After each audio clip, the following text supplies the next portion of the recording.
ಎಲ್ಲರಿಗೂ ನಮಸ್ಕಾರ ಫ್ರೆಂಡ್ಸ್. ಬನ್ನಿ ಇವತ್ತು ನೋಡೋಣ ಕಾಜು ಬಾದಾಮ್ ಕಟ್ಲಿ ಹೇಗೆ ಮಾಡೋದು ಅಂತ. ನೀವು ಕೂಡ ಇದನ್ನ ಮಾಡಿ ಈ ವರಮಹಾಲಕ್ಷ್ಮಿ ಹಬ್ಬಕ್ಕೆ ನಿಮ್ಮ ಮನೆಯಲ್ಲಿ ಮತ್ತೆ ನಿಮ್ಮ ಫ್ಯಾಮಿಲಿ ಜೊತೆ ತಿಂದು ಎಂಜಾಯ್ ಮಾಡಿ. ಹೆಲ್ದಿ ಫುಡ್ ರೆಸಿಪೀಸ್ಗಾಗಿ ನೋಡಿ ಫ್ರೆಂಡ್ಲಿ ಶೆಫ್ ಕಿಚನ್. ಲೈಕ್ ಮಾಡಿ, ಶೇರ್ ಮಾಡಿ ಮತ್ತೆ ಸಬ್ಸ್ಕ್ರೈಬ್ ಮಾಡೋದನ್ನ ಮರಿಬೇಡಿ.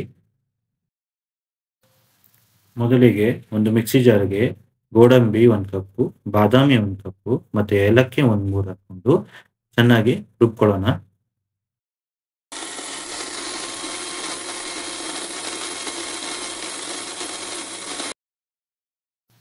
ಸೊ ನೀವು ಇವಾಗ ನೋಡಬಹುದು ಈ ತರ ನುಣ್ಣಗೆ ಆಗಿರ್ಬೇಕು. ಸೊ ಎಲ್ಲ ಫೈನ್ ಪೌಡರ್ ಆಗಿದ್ರೆ ನಿಮ್ಗೆ ಚೆನ್ನಾಗಿ ಬರುತ್ತೆ.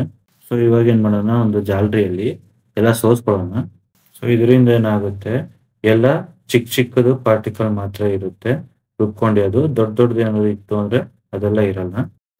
ಸೊ ಇವಾಗ 1.5 ಕಪ್ ಅಷ್ಟು ಸಕ್ಕರೆನ ಮತ್ತೆ ಅರ್ಧ ಕಪ್ ಅಷ್ಟು ನೀರನ್ನ 2 ಸ್ಪೂನ್ ಅಷ್ಟು ಕೇಸರಿನ ಹಾಕೊಳ್ಳೋಣ. ಆಮೇಲೆ ಚೆನ್ನಾಗಿ ಮಿಕ್ಸ್ ಮಾಡೋಣ. ಎಲ್ಲ ಸಕ್ಕರೆನು ಮೆಲ್ಟ್ ಆಗ್ಬೇಕು. ಆ ತರ ಹಂಗೆ ಮಿಕ್ಸ್ ಮಾಡ್ಕೊಂಡೇ ಇರಬೇಕು ಒಂದ್ ಸ್ವಲ್ಪ ಬಾಯ್ಲ್ ಮಾಡಾದ್ಮೇಲೆ. ಯಾಕಂದ್ರೆ ಅವಾಗ ಗಟ್ಟಿ ಅದೆಲ್ಲ ಆಗತ್ತೆ. ಅವಾಗ ನಿಮ್ಗೆ ತೆಳುವಾಗಿ ಒಂದು ಕನ್ಸಿಸ್ಟೆನ್ಸಿ ಬರುತ್ತೆ. ಈ ತರ ಚೆಕ್ ಮಾಡಿದಾಗ ನಿಮ್ಗೆ ಒಂದ್ ದಾರ ತರ ಬರಬೇಕು. ಸೊ ಅವಾಗ ನಿಮ್ಗೆ ಸಿರಪ್ ರೆಡಿ ಆಗಿದೆ ಅಂತ. ಈ ಸಕ್ಕರೆ ಪಾಕಕ್ಕೆ ಗೋಡಂಬಿ ಮತ್ತೆ ದ್ರಾಕ್ಷಿದು ಪುಡಿ ಮಾಡ್ಕೊಂಡಿದ್ವಲ್ಲ, ಸೊ ಅದನ್ನ ಮಿಕ್ಸ್ ಮಾಡ್ಕೊಳ್ಳೋಣ.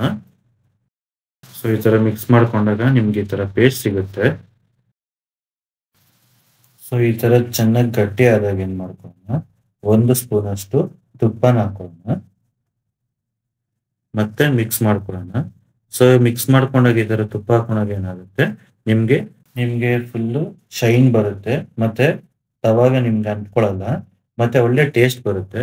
ಇದನ್ನ ಲೋ ಫ್ಲೇಮ್ ಅಲ್ಲಿ ಕುಕ್ ಮಾಡ್ಕೊಳ್ಳೋಣ. ಆವಾಗ ಪ್ಯಾನ್ಗೆ ಅಂಟ್ಕೊಳ್ಳಲ್ಲ. ಸೊ ಸಪರೇಟ್ ಆಗಿರುತ್ತೆ. ಒಂಚೂರು ತಗೊಂಡು ಈ ತರ ಬಾಲ್ ಮಾಡ್ಕೊಳ್ಳೋಣ. ಅವಾಗ ಗೊತ್ತಾಗುತ್ತೆ ಕನ್ಸಿಸ್ಟೆನ್ಸಿ ಎಲ್ಲ ಹೇಗಿದೆ ಅಂತ. ಸೊ ಈ ತರ ಕನ್ಸಿಸ್ಟೆನ್ಸಿ ಬರಬೇಕು.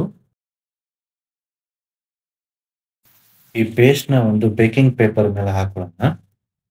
ಚೆನ್ನಾಗಿ ಈ ತರ ಮಿಕ್ಸ್ ಮಾಡೋಣ. ಸೊ ಎಲ್ಲಾನು ಸೆಂಟರ್ ತಗೊಂಡು ಚೆನ್ನಾಗಿ ಒಂದ್ ಸ್ವಲ್ಪ ಮಿಕ್ಸ್ ಮಾಡಿದ್ಮೇಲೆ ನಾವ್ ಏನ್ ಮಾಡೋಣ, ಇದನ್ನ ಮಿದಿಯಕ್ಕೆ ಸ್ಟಾರ್ಟ್ ಮಾಡೋಣ. ಸೊ ಬಿಸಿ ಇರುತ್ತೆ, ಸೊ ಹುಷಾರಾಗಿ ಮಾಡಿ.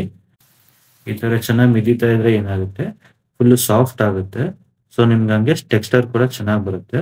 ಸೊ ಈ ತರ ಸಾಫ್ಟ್ ಆಗುತ್ತೆ ನೋಡ್ಕೊಳ್ಳಿ. ಇವಾಗ ಇನ್ನೊಂದು ಬೇಕಿಂಗ್ ಪೇಪರ್ನ ಅದ್ರ ಮೇಲೆ ಹಾಕೊಂಡು ಲಟನ್ ಗೆಲ್ಲಿ ಚೆನ್ನಾಗಿ ಪ್ರೆಸ್ ಮಾಡೋಣ. ಸೊ ಈ ಬೇಕಿಂಗ್ ಪೇಪರ್ ಹಾಕೊಂಡಿದೆ ಅಂತಂದ್ರೆ ಅಂಟ್ಕೋಬಾರ್ದು ಅಂತ. ಸೊ ಈ ತರ ಚೆನ್ನಾಗಿ ಪ್ರೆಸ್ ಮಾಡ್ಕೊಂಡಿದ್ರೆ ಒಂದು ಒಳ್ಳೆ ಥಿಕ್ನೆಸ್ ಬರುತ್ತೆ. ನೀವು ನೋಡಬಹುದು ಈ ತರ ಥಿಕ್ನೆಸ್ ಬರಬೇಕು. ಸೊ ಈ ತರ ಥಿಕ್ನೆಸ್ ಬಂದ್ಮೇಲೆ ಸಿಲ್ವರ್ ಪೇಪರ್ ಬರುತ್ತೆ. ಆ ಸಿಲ್ವರ್ ಪೇಪರ್ನ ಈ ತರ ಅಂಟಿಸಿ. ಸೊ ನಿಮ್ಗೆ ಆ ಕ್ಲಾಸಿಕ್ ಲುಕ್ ಬರುತ್ತೆ ಕಾಜು ಕಟ್ಲಿದು.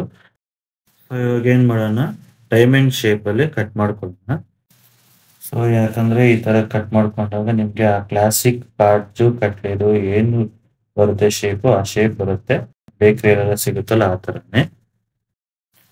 ಸೊ ನೀವು ಕೂಡ ಈ ಸ್ಟೆಪ್ಸ್ನೆಲ್ಲ ಫಾಲೋ ಮಾಡಿ ನಿಮ್ಮನೇಲೂ ಕೂಡ ಈ ತರ ಪರ್ಫೆಕ್ಟ್ ಆಗಿ ಕಾಜು ಕಟ್ಲಿನ ಮಾಡಿಕೊಂಡು ಈ ವರಮಹಾಲಕ್ಷ್ಮಿ ಹಬ್ಬಕ್ಕೆ ನೀವು ಮತ್ತೆ ನಿಮ್ ಕುಟುಂಬದವರು ಎಲ್ಲರೂ ಇದನ್ನ ಸ್ವೀಕರಿಸಬಹುದು.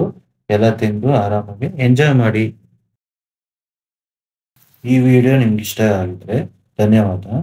ಈ ತರ ಮತ್ತೆ ವಿಡಿಯೋನ ನೋಡಬೇಕಂದ್ರೆ ನಮ್ಮ ಚಾನಲ್ಗೆ ಸಬ್ಸ್ಕ್ರೈಬ್ ಆಗಿ, ಲೈಕ್ ಮಾಡಿ, ಶೇರ್ ಮಾಡಿ ಮತ್ತೆ ಕಮೆಂಟ್ ಮಾಡಿ.